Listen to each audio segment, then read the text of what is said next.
Fan ka ba ng pagmotorsiklo? Tipong mas gusto mo pa ito kesa kotse dahil feeling mo mabilis kang nakakapunta sa destinasyon mo. Pero sa kabila nito, aware ka ba sa mga karampatang multa na pwedeng singilin sa'yo kung may violation ka? Well, ayon sa Land Transportation Office o LTO, ang bawat paglabag sa batas trapiko o pagmamaneho ay may katumbas na parusa. May mula 1,078 pesos kapag nahuli na dalawa ang angkas sa motorsiklo dahil mahigpit itong ipinagbabawal at ang allowed lang ay isa ang angkas ng driver. 1,078 pesos din ang multa kapag wala o may depektibo ang side mirror, headlight, tail light, signal light, brake light at busina. Kapag nahuli na nakatsinelas na nagmamaneho ng motorsiklo, may multa na 578 pesos sa unang huli, 778 pesos sa ikalawang huli at 1,078 pesos sa ikatlong huli. Pagmumultahin naman ng 1,578 pesos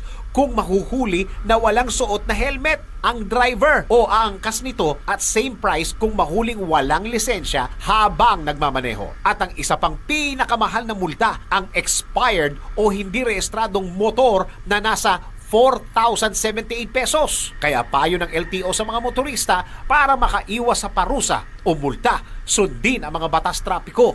Iwas multa na, iwas aksidente pa.